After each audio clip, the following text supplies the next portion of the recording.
This channel is called Phantom Power Empire. You know why? Because nothing in this world happens on the surface alone. Every action you see has power behind it. Every decision has shadows giving backup. Empires are not built only by what is visible. They are sustained by unseen forces, silent sponsors, hidden interests, quiet agreements, and powers that never appear on camera. Phantom power is the energy you don't see, but without it, nothing moves, nothing survives, nothing rules. Here, we don't just tell stories. We expose what operates in the background. We question what is protected. We reveal who benefits and who pays the price. Welcome to Phantom Power Empire, where the shadows speak. If you are new here, welcome. Hit subscribe, smash the like button, and share it widely so our message reaches far beyond this space. Be part of the movement. Drop your powerful thoughts in the comment section and help activate the YouTube algorithm to push this conversation to the world. Congo was not always a battlefield. It became one, slowly and deliberately. The war economy did not emerge from nowhere.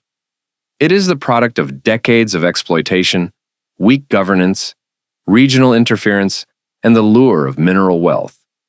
To understand today's conflict, we must follow the trail, from colonial plunder to modern supply chains. The story begins in the late 19th century. King Leopold II of Belgium claimed Congo as his private fiefdom. Millions of Congolese were forced into labor in rubber and ivory extraction. Violence, mutilation, and terror were standard tools to enforce production quotas.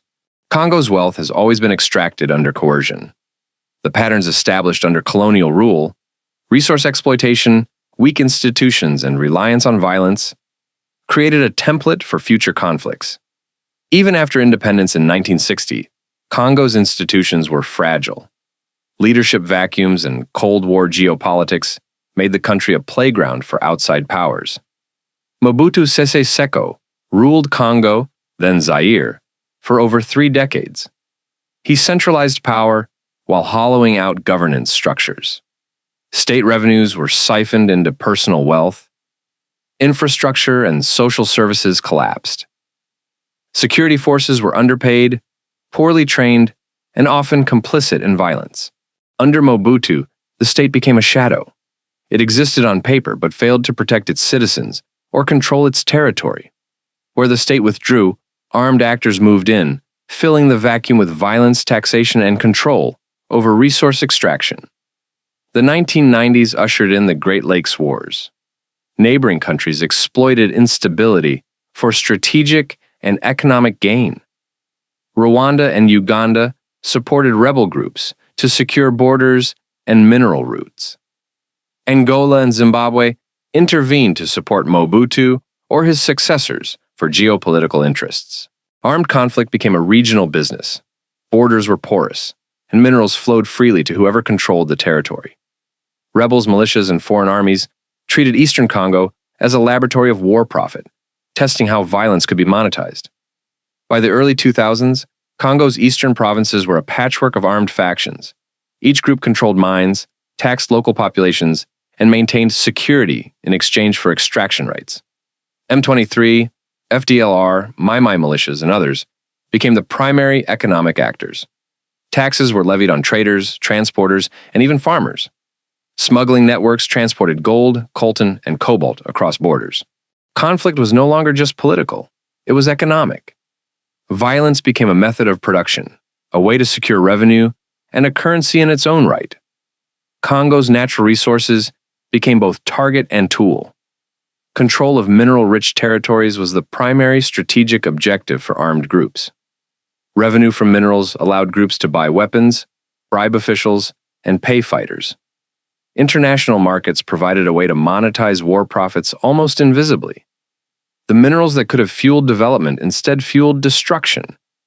The global appetite for cobalt, coltan, and gold made conflict sustainable, even profitable. Each transfer represents a chain of economic benefit, often leaving blood on the soil and dust on the hands of the miners. The war economy extends beyond armed groups. Local populations often participate in informal networks. Miners sell to armed factions to secure wages and safety. Traders bribe officials to transport goods. Communities tolerate extortion to survive. Survival becomes entangled with the war economy. The system is self-reinforcing. Violence pays, and those who participate in it, willingly or not, ensure its continuation. Congo's war economy is not local, it is global.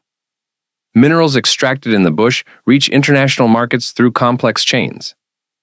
Corporations claim conflict-free sourcing, but oversight is limited.